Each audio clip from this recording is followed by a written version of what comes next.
अस्सलामु अलैकुम वरहमतुल्लाहि वबरकातुहू। बिस्मिल्लाह अल्हम्दुलिल्लाह वस्सलातु वस्सलामु अला सय्यिदिना मुहम्मदिन व अला आलि सय्यिदिना व मौलाना मुहम्मद। रब्बि इश्रह ली सदरी व यस्सिर ली अमरी वहलुल उक़दतम मिन लिसानी यफ़क़हू क़ौली।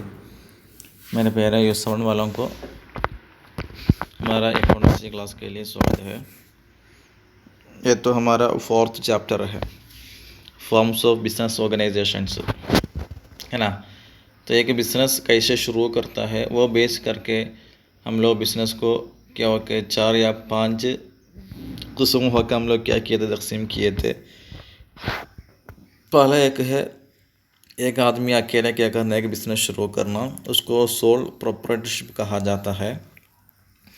और दूसरा है दोनों से भी ज़्यादा लोग मिलके क्या करना है, पार्टनर्स होके क्या करना है, एक बिज़नेस शुरू करना, उसको पार्टनरशिप कहा जाता है ना। तो हम लोग पार्टनर्स के बारे में चर्चा किए थे और हमें अभी चर्चा करना क्या है, पार्टनरशिप के बारे में, यानी उनका पार्टनरशिप कैसे होता है। तो नेक्स्ट है टाइप्स ऑफ पार्टनरशिप, है ना। तो मैं पहला एक है जनरल एंड लिमिटेड पार्टनरशिप, यानी वो बिज़नेस शुरू करने वक्त उन लोग क्या करते हैं, हर एक वो बिज़नेस के लिए पैसे देते हैं ना, तो वो बेस करके उनका पार्टनरशिप को तकसीम किया जाता है। तो जनरल बोलो तो उन लोग क्या करते हैं, ज़्यादा पैसे देने वाले होते हैं। और लिमिटेड बोलो तो उन लोग लिमिटेड, सिर्फ लिमिटेड, मिसाल के लिए 1-2 हज़ार देने वाला, सिर्फ 2 हज़ार देने वाला उसमें होते हैं, समझे ना। और उसका बाकी क्या जितना बाकी होता है वो बाकी पूरा बाकी लोग भी क्या करते हैं, देते हैं, समझे ना। तो ऐसे लिमिटेड, यानी किसी ख़ास अमाउंट पैसे देने वालों को लिमिट, ऐसे देने वाला पार्टनरशिप को लिमिटेड कहा जाता है। और बिला हद ऐसे जो बाकी जो होता है वो पूरा पैसा देने वालों को क्या भी कहा जाएगा, जनरल भी कहा जाता है, समझा ना। और उसमें दूसरा है, इधर 2 और दूसरा एक ही है, यानी पहला और दूसरा एक ही दिया गया है उधर, वो उधर क्या हुआ है, थोड़ा मिस्टेक हुआ है। इधर दूसरा क्या है, partnership active will and particular partnership. और एक बार भी सुनो, पार्टनरशिप एक्टिव विल मालूम है ना, ख्वाहिश का माने में WILL, partnership active will and particular partnership. सुनो, वो बोलो तो पार्टनरशिप एक्टिव विल बोलो तो उन लोग क्या करते हैं, जो उन लोग जब बिज़नेस शुरू होता है वो उसका शुरू से बिज़नेस जब क्या हो जाता है, बर्बाद या ख़त्म हो जाता है, उस वक्त पूरा ज़माने में क्या होने वाला, पार्टनरशिप में बाकी रहने वालों को या ऐसे पार्टनरशिप को क्या कहा जाता है, पार्टनरशिप एक्टिव विल कहा जाता है। और पर्टिकुलर पार्टनरशिप बोलो तो कुछ लोग ऐसे होते हैं, हम लोग सिर्फ 2 महीने के लिए या 2 साल के लिए हम लोग क्या करते हैं, इसमें पैसा हम लोग क्या करेंगे, स्पेंड करेंगे या हम लोग पैसे देंगे और 2 सालों के बाद मुझे क्या करना है, मेरा पैसा मुझे वापस मिलना है। ऐसे भी लोग होते हैं, समझा ना। तो किसी एक ख़ास मुद्दत के लिए पार्टनरशिप को पर्टिकुलर पार्टनरशिप कहा जाता है। और पूरा मुद्दत के लिए क्या ज़माने के लिए पार्टनरशिप को क्या कहा जाता है, पार्टनरशिप एक्टिव विल भी कहा जाता है, समझा ना। और पार्टनरशिप ऐसे भी हो जाता है legal and illegal partnership. Legal बोलो तो यानी वो उसमें क्या क्या कानून है, क्या क्या लॉ वगैरह है, वो पूरा क्या करके मान के क्या करने वाला, बिज़नेस करने वाला भी होते हैं। और इलीगल बोलो तो उन लोग गवर्नमेंट का लॉ पूरा उन लोग नहीं मानते हैं और उन लोग क्या करते हैं, कभी करप्शन करते हैं, रिश्वा, ऐसे बहुत है ना। या उन लोग किसी दूसरे चीज़ें, यानी उसको क्या करना, बिज़नेस करना ममनू है, ऐसे चीज़ों को उन लोग क्या करते हैं, बिज़नेस करते हैं। ऐसे बिज़नेसों को क्या कहा जाएगा, इलीगल पार्टनरशिप कहा जाता है, समझा ना। हाँ, पर नेक्स्ट हेडिंग है पार्टनरशिप डीड। डीड बोलो तो यानी एक पार्टनरशिप में उन लोग बिज़नेस शुरू करने में तो उन लोग एक आयद उन लोग लिखते रखते हैं ना, एक एग्रीमेंट उन लोग लिखते हैं, उसको क्या कहा जाता है, पार्टनरशिप डीड कहा जाता है, समझा ना।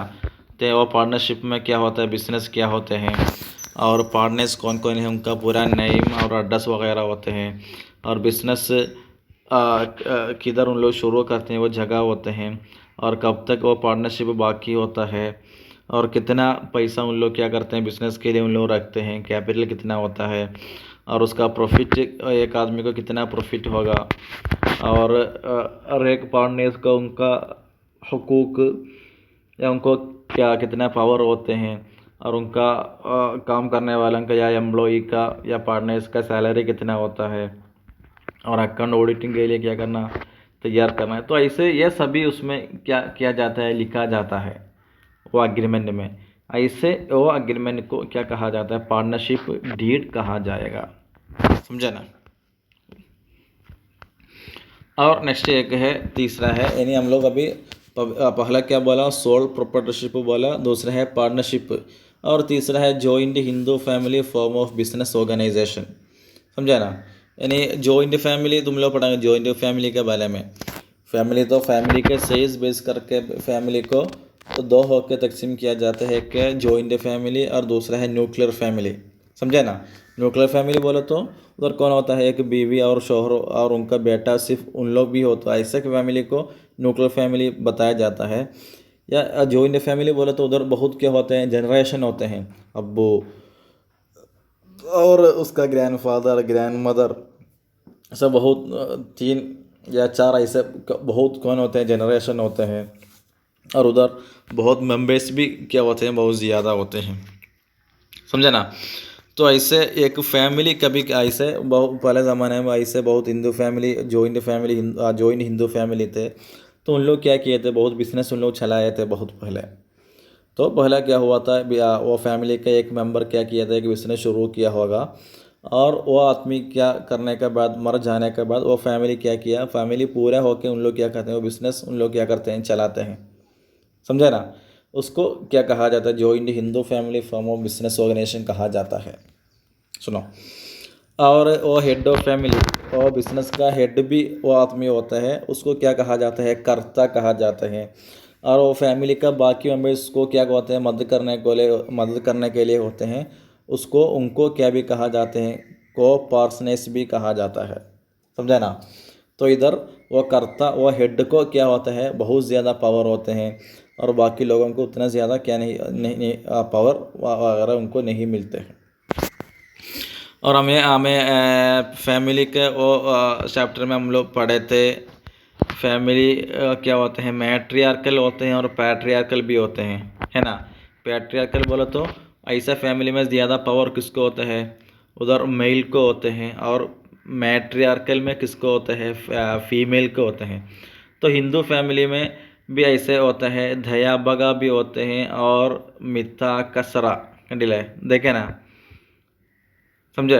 तो धया बगा बोलो तो उधर क्या होता है, मेल मेंबर को ज़्यादा पावर होते हैं, और दूसरा में फीमेल मेंबर को भी ज़्यादा क्या होता है, पावर होता है,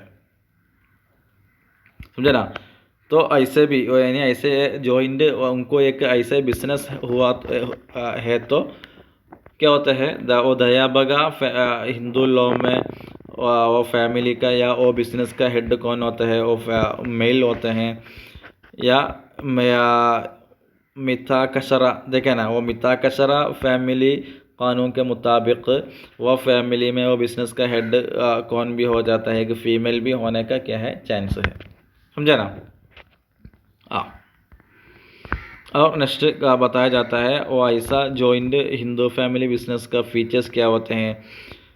तो उसका फॉर्मेशन, यानी कम से कम वो फैमिली का 2 मेंबर्स वो बिजनेस में होना है, और ऐसे बिजनेस को रजिस्टर किया जाता है हिंदू सक्सेशन एक्ट ऑफ 1956, एक इंडिया गवर्नमेंट का कानून है, और कानून के मुताबिक क्या होते हैं, वो बिजनेस रजिस्टर किया जाता है।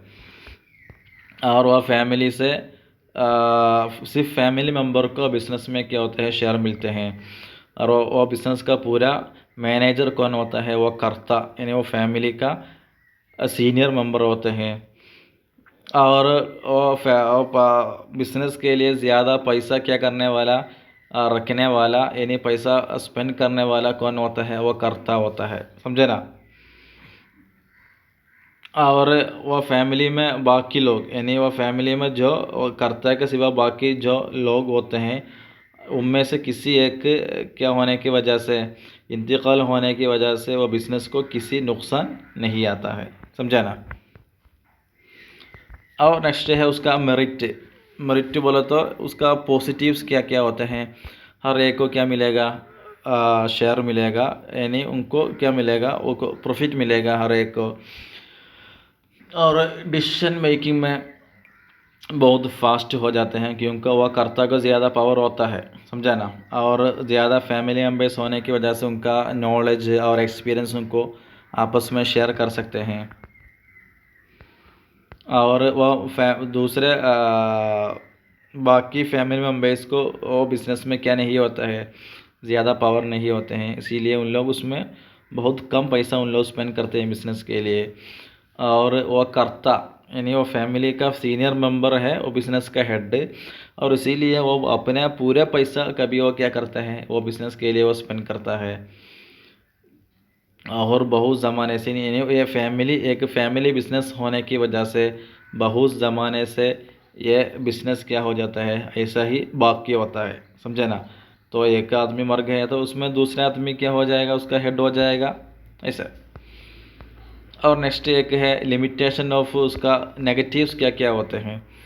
और हम लोग बोला वो बिज़नेस को ज़्यादा पैसा स्पेंड करने वाला आदमी कौन होता है, वो फैमिली का हेड करता है ना। तो कर्ता के पास ज़्यादा पैसा नहीं तो बिज़नेस के लिए भी क्या नहीं मिलेगा, ज़्यादा पैसा नहीं मिलेगा, तो लिमिटेड रिसोर्स होता है। और वो बिज़नेस का पूरा हेड वो फैमिली और सीनियर मेंबर होने की वजह से बाकी लोगों से मोटिवेशन नहीं मिलते हैं। और वह कर्ता कभी कभी क्या करते हैं, जो उसको उसके पास ज़्यादा पावर होने की वजह से पावर कभी वो क्या करेगा, मिसयूज़ करेगा। और कभी कभी क्या हुआ तो वह कर्ता मर गया तो या इंतकाल हुआ तो कभी वो बिज़नेस क्या करने का, ख़त्म होने का, बर्बाद होने का चांस भी होते हैं, वह इंस्टेबिलिटी से मुराद। समझे ना। और नेक्स्ट एक है ये ऐसे वाला, यानी वो जॉइंट फैमिली उन लोग करने वाला बिज़नेस किधर सूटेबल होता है।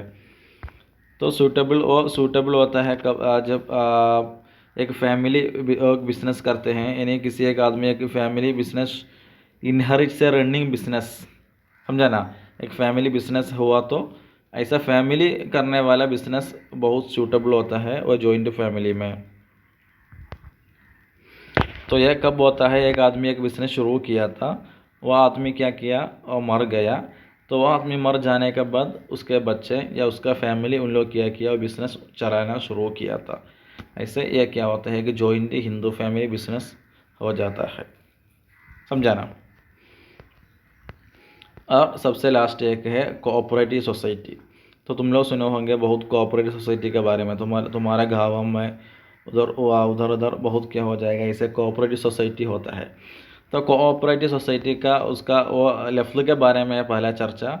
उसका असल है कोऑपरारी, एक लैटिन वर्ड है, उसका मायना है को बोलो तो साथ का मायने में, ऑपररी बोलो तो काम करने के लिए। तो उसका मायना क्या हुआ, साथ क्या करना, काम करने के मायने में। तो वो ऐसे है ग्रू है उन लोग के, उनको क्या होते हैं, कॉमन इकोनॉमिक ऑब्जेक्टिव्स मकासद होते हैं। समझा ना। ऐसे लोगों का एक ग्रू को क्या कहा जाता है, कोऑपरेटिव सोसाइटी कहा जाता है। हाँ, समझा ना। तो हमारा उधर वो गाँव में ऐसे बहुत छोटे छोटे ऐसे बहुत छोटे बिजनेस होते हैं ना, यानी कुछ लोग क्या करके मिलके उन लोग क्या करते हैं, एक बिज़नेस शुरू करते हैं। ऐसा को उसको क्या कहा जाता है, कोऑपरेटिव सोसाइटी कहा जाता है। और हमारे इंडिया में ऐसे बहुत सोसाइटी होते हैं। तो एक कोऑपरेटिव सोसाइटी का एक अहम एक अच्छा इम्पोर्टेंट मिसाल है, तुम लोग सुने होंगे अमूल के बारे में। अमूल यानी गुजरात में जो आनंद एक जगह है, आनंद का माना ले। तो आनंद में क्या किया था, एक आदमी वर्गीस कुरियन बोल के एक आदमी क्या किया था, वो शुरू किया था उधर। वो गाँवों का कुछ फार्मर्स को, यानी ऐसे दूध बेचने वालों को वो मिला के वो एक छोटा बिजनेस शुरू किया था। वो क्या हुआ ऐसे बड़ा बड़ा बढ़ के अभी क्या हुआ है, एक बड़ा एक क्या हुआ है, एक बिजनेस हुआ है अमूल। और उनको अभी बहुत प्रोडक्ट्स भी आता है ना, आइसक्रीम, मिल्क पाउडर, ऐसे बहुत प्रोडक्ट्स उनके नीचे हैं, अमूल के नीचे। हाँ सुनो।